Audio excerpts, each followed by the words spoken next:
Hello guys, this is भावना तनेजा और आज हम पढ़ने वाले हैं 11th क्लास का यूनिट फर्स्ट का चैप्टर 1 का डी पार्ट यानी कि फोर्थ पार्ट, जिसके अंदर हम पढ़ने वाले हैं डायमेंशनल एनालिसिस के बारे में। ओके गाइस, तो डायमेंशनल एनालिसिस के बारे में चलते हैं पहले टॉपिक पर।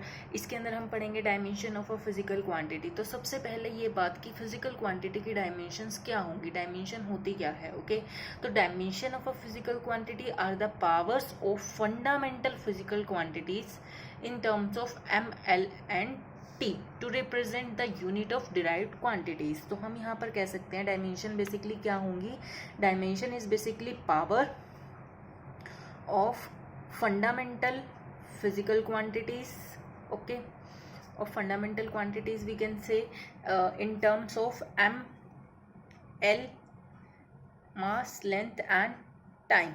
ठीक है, to represent unit of derived quantity. Okay, और अगर हम बात करें इसकी रिप्रेजेंटेशन की, तो रिप्रेजेंट किस तरीके से किया जाता है, हम कहेंगे रिप्रेजेंटेशन जो होगी डायमेंशन की किसी भी फिजिकल क्वांटिटी की, उसको एक स्क्वायर ब्रैकेट से रिप्रेजेंट किया जाएगा। ओके गाइस, तो फॉर एग्जांपल अगर हम यहाँ पर बात करें कि किस तरीके से, हम पहला एक एग्जांपल लेते हैं वॉल्यूम का। वॉल्यूम का फॉर्मूला एज वी नो कि हमें पता है कितना होता है, volume is equal to length into breadth into height. Okay, तो लेंथ को भी हम लेंथ में ही मेजर करेंगे, इसकी डायमेंशन एल रहेगी। ब्रेड्थ को भी हम लेंथ की टर्म्स में मेजर करते हैं, तो इसकी डायमेंशन भी हमारे पास क्या रहेगी, एल।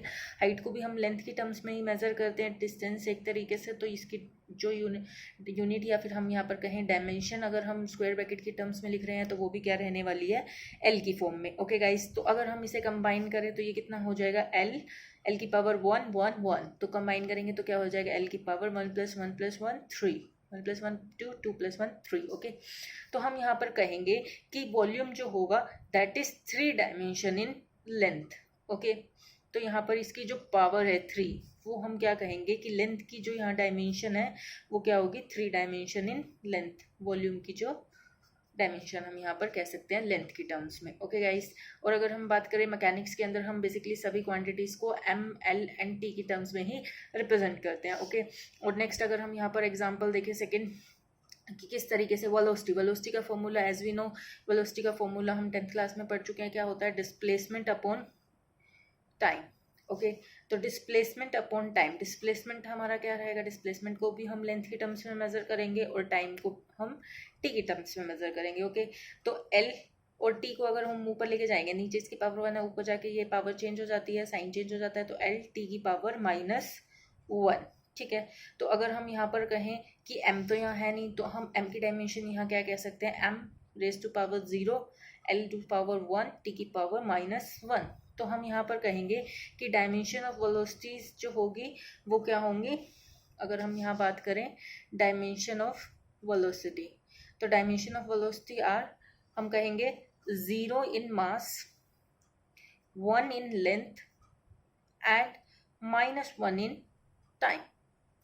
ओके गाइस, तो यहाँ हम बात कर सकते हैं किस तरीके से हम फिजिकल क्वांटिटीज की डायमेंशंस को रिप्रेजेंट करेंगे स्क्वायर ब्रैकेट की टर्म्स में, और किस तरीके से जो पावर्स होगी वो हमें डायमेंशन बताएगी कि किसी भी क्वांटिटी की क्या डायमेंशन होगी। फॉर एग्जांपल यहाँ पर 3 डायमेंशन है किसमें, लेंथ में, और यहाँ हम कहें कि 0 dimension in mass, 1 dimension in length and -1 dimension in time. Okay guys,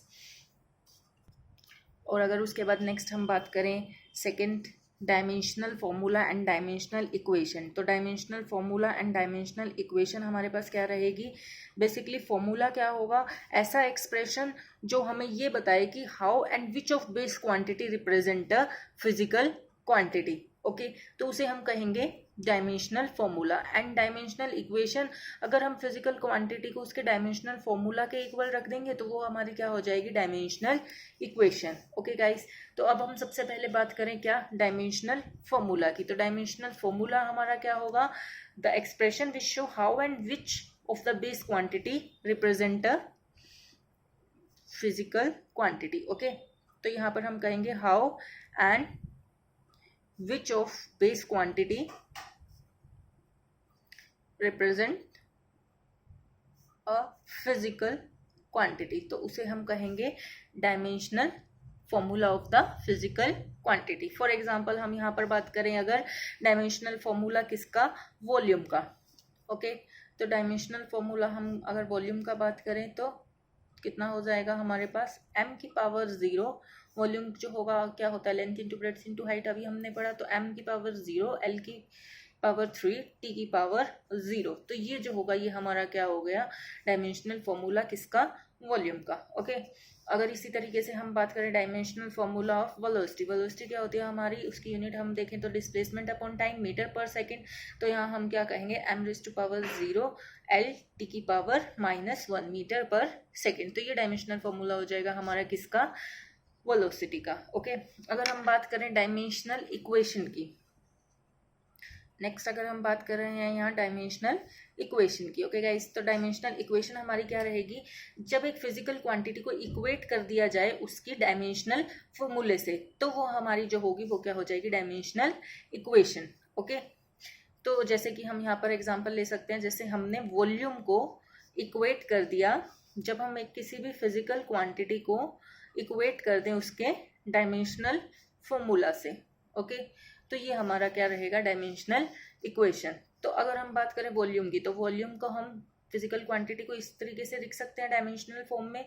तो यहाँ पर कहेंगे हम वॉल्यूम जो होगा वो किसके इक्वल हो जाएगा m⁻⁴ l³ t की पावर 0। तो ये क्या हो गया हमारे पास dimensional equation of volume. Similarly अगर हम बात करें वेलोसिटी की, तो वेलोसिटी भी हम यहाँ पर बात कर सकते हैं m0 l की पावर 1 t की पावर -1। तो ये दोनों हमारी क्या हो गई डायमेंशनल इक्वेशन।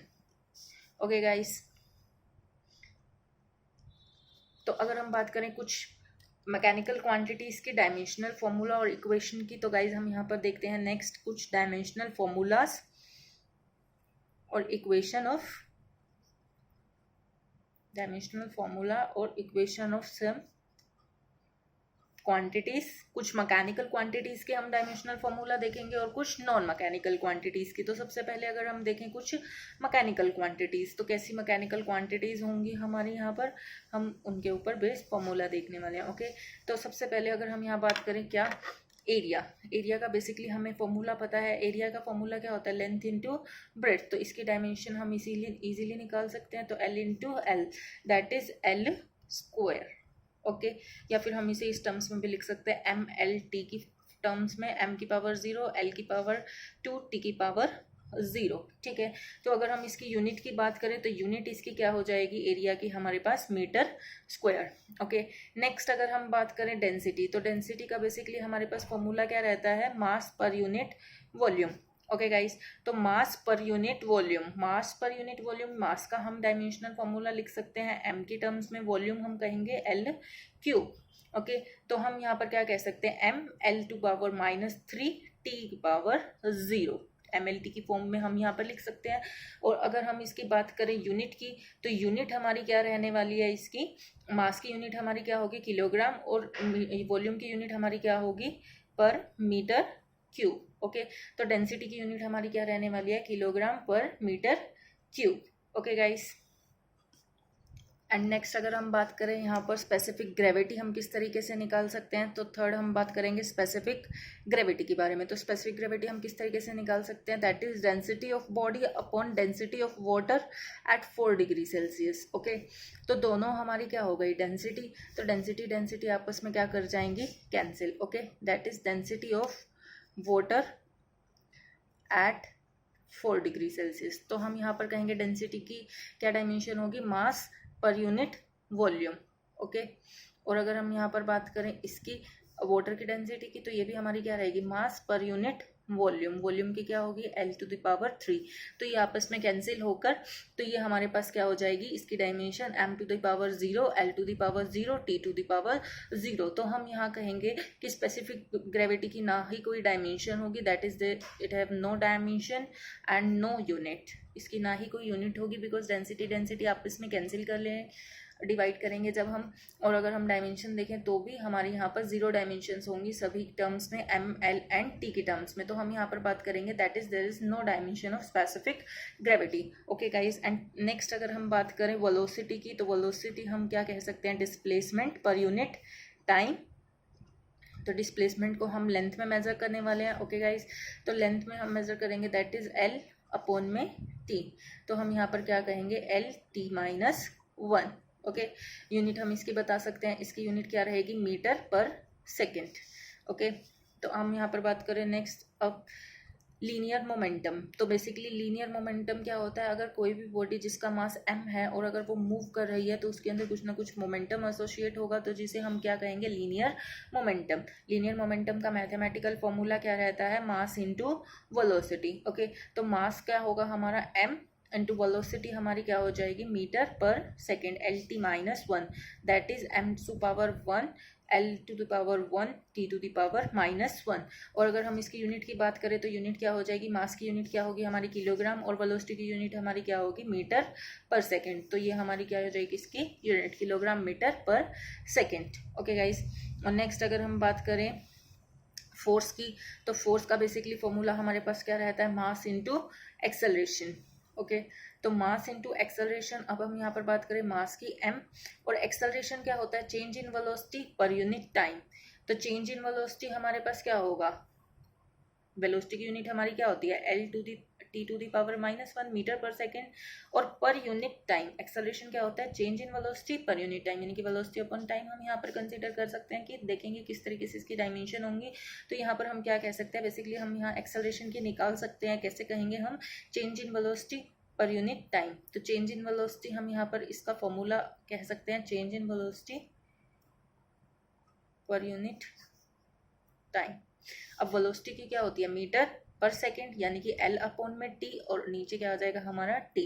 तो L अपॉन T हमारा क्या हो गया, LT माइनस 1 अपॉन में T हमारा क्या हो गया, टाइम पीरियड। तो एक्सेलरेशन क्या होगी, चेंज इन वेलोसिटी अपॉन में टाइम। तो अगर हम इसकी डायमेंशन देखें फोर्स की, तो क्या हो जाएगी हमारे पास m raise to power 1 L raise to power 1 T raise to power, अब नीचे 1 है, 1 माइनस 1 ऊपर जाके क्या हो जाएगा -1, तो ये -1 और -1 बन के क्या बन जाएगा, -2। तो जो फोर्स की डायमेंशन होगी वो क्या हो जाएगी, MLT माइनस 2। ओके, और जो यूनिट रहने वाली है फोर्स की वो क्या होगी, मास की यूनिट हम क्या कहेंगे, किलोग्राम, और एक्सेलरेशन की क्या कहेंगे हम, metre per second square. Okay guys, तो kilogram metre per second square को हम यहाँ पर क्या कहेंगे, 1 न्यूटन। तो फोर्स की जो बेसिकली यूनिट है वो क्या रहती है हमारी, 1 न्यूटन, और इसकी जो डायमेंशन होगी फोर्स की वो क्या रहेगी, MLT माइनस 2, और इसकी यूनिट क्या होगी हमारी, 1 न्यूटन। ओके गाइस, और नेक्स्ट अगर हम यहाँ पर बात करें एंगल की, ओके, एंगल जो होगा वो हमारा बेसिकली एंगल का फॉर्मूला क्या रहता है, theta is equal to arc upon radius. हमने प्लेन एंगल का फॉर्मूले के बारे में पढ़ा था। ओके, आर्क हम लेंथ की टर्म्स में मेजर करेंगे, रेडियस को भी हम लेंथ की टर्म्स में मेजर करेंगे। तो यहाँ पर अगर हम इसकी डायमेंशंस देखें तो क्या हो जाएगा, L अपॉन में L, that is 1, that is equal to m raised to power 0 L raised to power 0 T raised to power 0। यानी कि इसकी जो होगी कोई भी डायमेंशन नहीं होगी, एंगल की कोई भी डायमेंशन नहीं होगी, लेकिन हाँ प्लेन एंगल की यूनिट जो होती है वो हमारी क्या होती है, रेडियन। तो ये एक ऐसी क्वांटिटी है जिसकी कोई डायमेंशन नहीं होती लेकिन जिसकी यूनिट रेडियन होती है। ओके गाइस, ठीक है, तो हम यहाँ पर इस तरीके से कुछ एक मैकेनिकल क्वांटिटीज़ की डायमेंशंस के बारे में पढ़ सकते हैं। ओके, नेक्स्ट आप अपने आप ट्राई कर सकते हैं। और अगर हम बात करें एक और मैं यहाँ पर बताती हूँ कि जिस तरीके से हम कह सकते हैं एनर्जी बेसिकली, अब हम सभी एनर्जी के बारे में अगर पढ़ें तो एनर्जी हम वर्क की फॉर्म में ही पढ़ेंगे, और वर्क का फॉर्मूला क्या होता है, force into distance.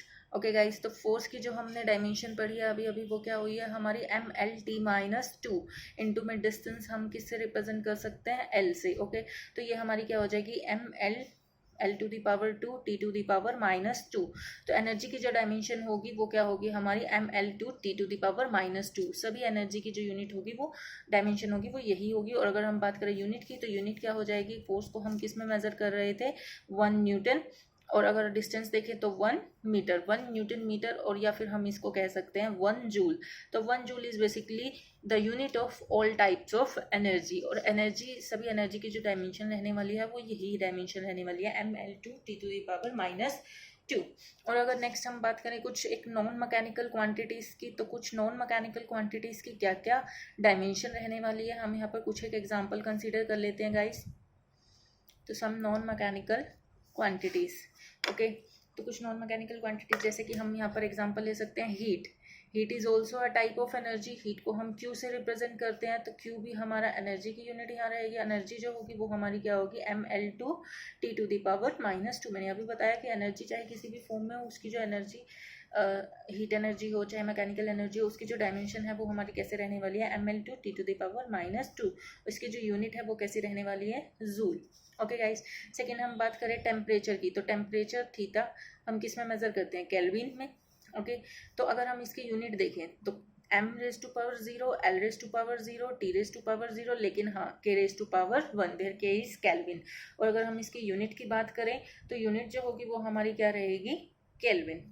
Okay, next अगर हम यहाँ पर बात करें लेटेंट हीट की, तो लेटेंट हीट का बेसिकली जो फॉर्मूला होता है वो हमारा क्या होता है, इसको हम L से रिप्रेजेंट करते हैं। ये हमारा फॉर्मूला होता है heat per unit mass. Okay, heat को हम Q से रिप्रेजेंट करते हैं और मास को हम M से रिप्रेजेंट करें यहाँ पर, तो Q हमने हीट की यूनिट जो है अभी देखी है कितनी आई है, इसकी डायमेंशन हमारी mL2T⁻²। Heat is a form of energy divided by M।